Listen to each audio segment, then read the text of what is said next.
Hmm.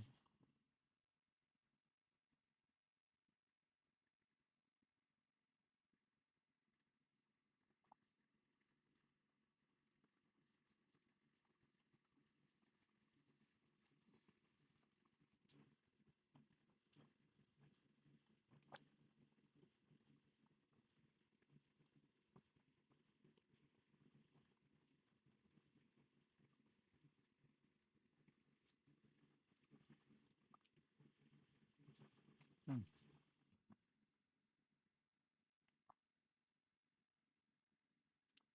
It says it's live, but didn't seem like I see any picture. Can I refresh this?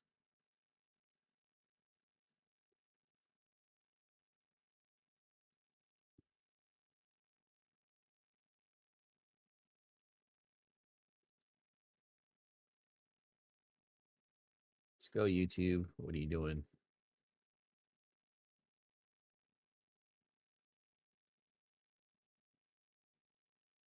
There we go. Oh my gosh. This having some technical difficulties. Good morning, everybody. How's everybody doing today? Difficulties with YouTube. It is a thing, but we we live, we drive, we thrive. What's that? Uh, anyways, this is the earliest. I tried to get up at 6 this morning. I'm gonna go all the way back to the 5 o'clock wake up. I know some of you don't want to come on my stream that early, but it's time when I can wake up and kind of do my recordings because the goal here is to do my recordings and to have a documentation of me doing 365 days of Proverbs, which I created. Um, and these are one ofs, standalone verses, couple verses each day, where we just go over what the proverb says. Solomon had a lot of wise things to say. Today was a little bit different because it's been a couple weeks of being sleeping in and kind of doing that. But now my kids are going back to school tomorrow morning, and they're going to be waking up early, and so I have to wake them up. So doing my thing at 5 o'clock is really important, so that I could have time to help wake up the kids, get them ready to school, and get them out of here. Because I need to get out of here because our new place is 15 minutes away from work. Now I used to live closer, which is 3 minutes point 3 minutes and some 13 seconds or something like that to go from my house to drive to my parking spot. Yes, I do have my own parking spot. It's a little perk of being an educator. Well, at my school, you go ahead and do that. So, so I had to wake up early. It was kind of hard, but not too hard because I'm used to only getting a few hours sleep, considering that I still have youngins that are in my house that wake up at odd hours because they're scared or they just wake up and all that kind of stuff. I do have a special needs child, so she tends to wake up when she's not feeling comfortable, and being in a new house makes her feel uncomfortable. She has to get used to living here, and so she's kind of staying in our room for right now. Um, yeah, it was pretty rough the first couple nights. She was all over the place, but uh, getting normalized. And I guess after living here for months and few years and stuff like that, she'll be okay. We'll see. We'll see. But we accept those losses and those hardships, and we, as well as accept the good stuff. This is a better house, and for the purposes of what we want to do. And yeah, we're still moving in, and there's not boxes everywhere, but our kitchen is almost complete. My office, this area, is almost complete. I just picked up a shelf for my son and daughter. And actually, looking over there, he has, which is really cool what he did. I go, hey, go, you can put your stuff on your shelf. And he actually got out his Warhammer and set it up on his shelf, which is really cool. Actually, near and dear to my heart. Back in the days, I I went to an old hobby shop And I remember seeing a glass case of really detailed and well painted miniatures of old school Warhammer, and I thought it was really cool. So yeah, I'm into Warhammer. My faction is Tau. My son is into the Tyranids. So when we have time, we play. We're not really good at it. We should spend more time playing, by the way. And yeah, that's what it is. But thank you for joining me. I'm just talking just to get my mind rolling and stuff like that. Today's verses, I had a really hard time. My mind wasn't working and stuff like that. But we'll go ahead and get started here. We're on what day are we on? Day 96. Day 96, and this is Proverbs 14, verses 3 to 4 in the ESV. By the mouth of a fool comes a rod for his back, but the lips of the wise will preserve them. Where there are no oxen, the manger is clean, but abundant crops come by the strength of the ox. So I didn't have an initial reaction to this because my mind was still working. So I went straight to the commentaries and kind of looked it up, and I'm like, oh, yes, that's what it is. I had to look up the definitions and stuff like that. And well, let's go with the mouth of the fool comes the rod at his back. The lips of the wise will preserve them. Where there are no oxen, the manger is clean. Abundance, abundant crops.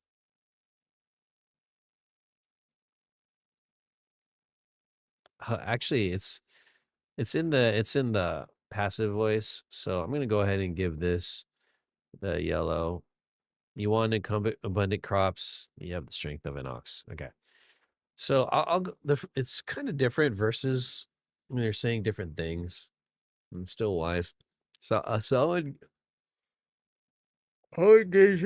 Oh, sorry guys. I'll engage in the first one. The mouth of fool comes a rod on his back. Yeah, I had to look it up. And the mouth of the fool is someone who has a mouth that is unrestrained. And the mouth of fool, I looked it up, creates his own punishment through speech, arrogance, insults, reckless words, boasting, refusal to listen. And this is similar to the wicked person. The characteristics are very, very similar. And of course, when someone, you know, I'm talking specifically about.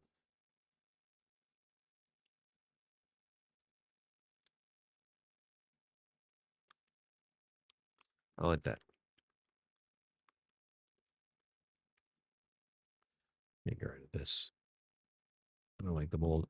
The okay, Penzu is the journaling website that I subscribe to, and I'm doing it specifically because I thought it was really nice to keep the record cool and everything. I could do it on my phone, and so it goes back and forth. I didn't want to use Word because this is specifically web based, and Word is it's actually web based too, but you have to have a subscription and stuff like that. Huh? I have to look into that again. But I prefer using an actual website that is a journaling website. So I use Penzu. If you're interested, it's good. I've been using it for a few years and keeps everything organized and stuff like that. The organization is really cool because I have different journals for different purposes. So this journal is specifically for Proverbs with all of my notes and everything. But yeah, I did have to look up the commentaries this morning. And so, um, speaking of the fool, yeah, when they speak, they're insulting people. The words that come out of their mouth is not tactful. They're reckless. They boast about things they've done. They don't listen and everything. And so they just whatever comes out of their mouth comes out of their mouth without any restraint, without any discipline, without any regard to how other people feel or what they're doing. And obviously, someone's going to call them on that because those words and the things that come out of their mouth are destructive. And so, especially for when you're disciplining your young, your as a parent, and that was a couple of verses back about talking about disciplining your son with the rod. Actually, was verse 1 and 2 about the rod? Oh, no, no, no. Oh, there it is. Verse 24, chapter 13. Whoever spares the rod hates the son. So it's about discipline and stuff like that. So a parent, if they're doing it right, when crazy stuff comes out of the mouth of their children, they will call it out and everything. And that is my son right now, my oldest son. Whatever comes out of it, like he responds negatively, generally speaking, when other people speak. And the word is he's trying to be not contrary, but for some reason it just comes out. The tone of his voice and the words that he says is insulting and kind of boasting a little bit, condescending and all that kind of stuff. And so I call him out on that a lot, and everyone knows it. He knows it. Um, and is that his ADHD talking? We're not sure, but we're trying to help him on that to watch what he says and stuff like that because that's not appropriate speech, generally speaking. If that's your mode of operation, moo, mode of operation, then that's not a good look. And so we're trying to get him to get out of that. It's really hard to be more encouraging and wise and stuff like that because what happens when which is the second part of verse 3, the lips of the wise will preserve them. When you're using positive speech and encouraging thoughts and ideas in your mind that come out in your life giving, you actually deter negative things that come in your way. And so, but when your mouth is just going off, then you're inviting um, their constant punishment, basically. In the classroom, if you do that with teachers, you'll get in trouble. At your workplace, your negative words will kind of get you. It's not um, an effective way of speaking, efficient way of speaking when you're trying to progress forward in relationships in general. And it hurts yourself, hurts others, hurts yourself, and it actually slows you down with your progress. If you're trying to thrive in life, you really have to watch your mouth because your mouth will reveal your heart. And if the things that come out is negative and reckless and insulting and stuff like that, that kind of says a lot about you. And so that is something you really need to work on. So, anyways, that's the mouth of the fool. Be careful of that. um, yeah. Even if you're trying to joke around and be funny, actually joking, saying, I'm joking, I'm joking, I'm just trying to be funny. That's actually worse. It's like, I'm not laughing. I'm actually really mad at you. Anyways, verse 4, I had a really hard time at first. Like, what are they talking about? And so when I looked up, I was like, oh, yeah. So I really had to look at it. And you got to remember the purpose of the oxen is to do work around the farm. And the reason why you would have an oxen is to go ahead and plow the land, move things around. They're workhorses. They're not horses, but they're workhorses, as in, I guess they have a lot of power and a lot of strength, more so than a human. Actually, how large are oxen in comparison to humans? And how do they help in farming? There we go. It's two prong. Oxen are large, powerful draft out, significantly bigger and stronger than humans, weighing up to. So I weigh like 160. Okay, the weight I was going for is 165, and I could go a little bit lower, but we'll see about that. So I'm trying to maintain around 165, and that'll be cool. If I could get 160, I don't know. 160 might have been my marriage weight when I got married. Anyways, but I was pulling like almost 180 at times. So I've been trying to bring my down. Anyways, I regress. They weigh 1,500 to 1,000 pounds, and I weigh like 160. They could push me around. Used for farm labor plowing and offering a sustainable, cost-effective alternative to machinery by providing immense strength, stamina, and gentle, steady pace for tasks, especially in traditional farming systems. Anyways, so yeah, oxen are, for lack of having machinery, oxen having what do they call them?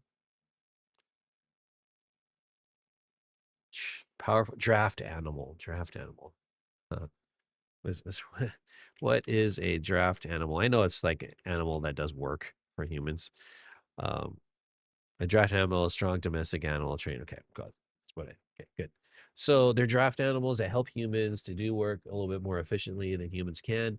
Humans are limited by their size and their stamina, but when you have a draft animal, they will do the work for you with all the muscle and strength and power that they have. And so plowing is the main thing. So having that is important. Now, there are drawbacks for having farm draft animals. I've been close to like horses and been on the farms. And if you're not used to it, they do smell. And if you are from California and you drive the 5 highway between North and South, Northern California and Southern California, you always pass that one area of the 5 with all the cows. It's a ranch. Is that the Harris Ranch? Harris Ranch is one of them, and then there's another ranch, and there's a lot of cows. Unfortunately, the car I have has very bad air filtering. Even though we're using circulated air inside the car, the smell still gets through. And so we smell those cows. It's ridiculous. I'm not saying that the oxen smell the same, but they're very similar animals, and they smell like animals, draft animals, and living together and all that kind of stuff. And so they smell. They have poo and all. They smell. It is a very smelly thing, and so and they're messy. They poo. You have to get their. It's uh, you have to go in there and clean them. You have to take care of them. Things curry. Is that what it's called? Curry? How do you curry oxen? Okay, there you go. You get a brush using parts ox. Slow cooking. What did it mean to? Okay. What is the word that means to take care of or brush animals? Curry. Grooming. Brushing. Uh, okay. Husband. Okay. Where did I get curry and animal? Where did I get that? Anyways, I don't want to cook my animals. Unless you have cows and you want to have steak, whatever, that's fine. But anyways, oxen. Here's what they're trying to say. Oxen are used to clean and work and or help work and do the things. And what they're saying is that, yeah, it, if no work is happening, then of course the main if you don't have oxen to do work and stuff like that, obviously your barn is what manger is going to be clean and it's going to be nice and it'll be neat and everything when you don't have oxen to do the work and your barn will be clean. But if you want abundant crops and work to be done on your farm, you need to have the ox. And having an ox and having a dirty manger go hand in hand. And so if you want work done, it's gonna be messy. There's and that's the way of life. is that work is not clean all the time and it gets messy and you have to be okay with that. And what the Proverbs is saying here is that a wise person is okay with a little bit of mess for the sake of getting the work done. And doing work is not always easy. It's hard to do it sometimes and it gets messy. You're gonna get your hands dirty and stuff like that. And so be aware of that.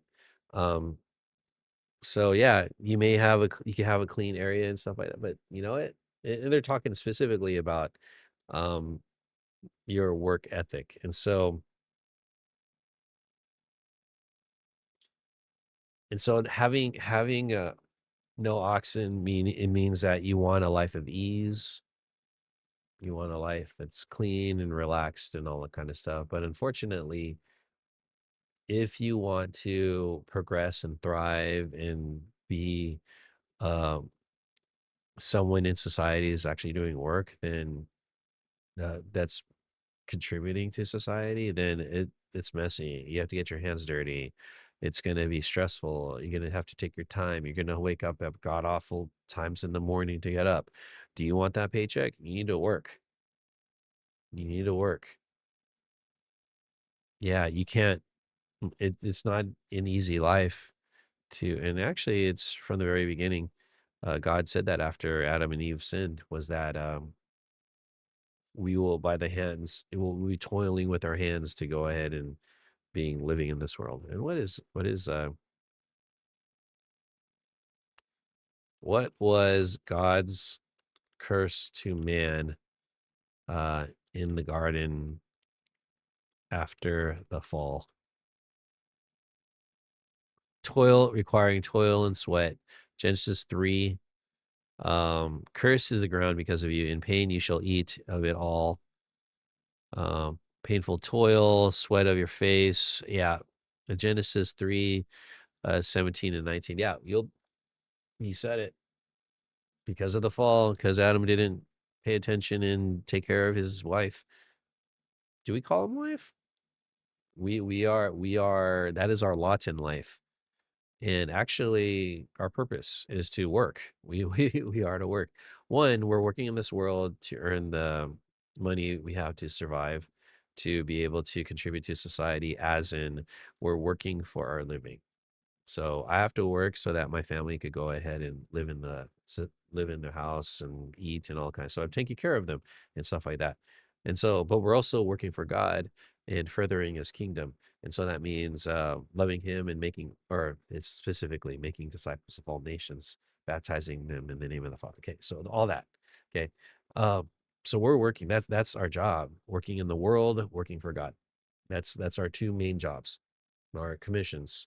Great commandment? Commission? That's our commission. Working in the world. Um, Working for God is the Great Commission. Working in the world is our lot in life because of the fall way back in Genesis 3, 17 and 19. So be aware of that. So anyways, if your house is they actually said that. I remember when Tracy and I moved up north and and I lived with her family for a little bit. And then we found our own place. And the property manager basically said, "Yeah, don't worry about the holes on the wall and stuff like that. Go ahead and live in the house." And actually, you know that a house is lived in, and it's a very happy and crazy house by how messy it is. It's crazy that my house gets messy, but you could go ahead and teach your children how to clean up the mess. And so, yes, go ahead and make a mess. It's being lived in. It's messy throughout the day, but by the end of the day, let's clean up. We had to clean up. And so that's part of what we have to teach our children. So just keeping that in mind. Uh, so there's nothing wrong with a mess, just as long as you're getting work done. Your work in a house, your house is going to be messy because people live in it. And so that's just the way it is. People cooking, doing dishes, chores, playing with the toys, doing hobbies, people coming in and out, visiting, we're hosting. It's just the way it is, and yeah, I want my house to be a messy house where people could come by and whenever and just kinda hang out. So, that's the place I wanna be have, so, in my house. Anyways, hope you learned something today. Continue on in your day. Have a good one. Peace.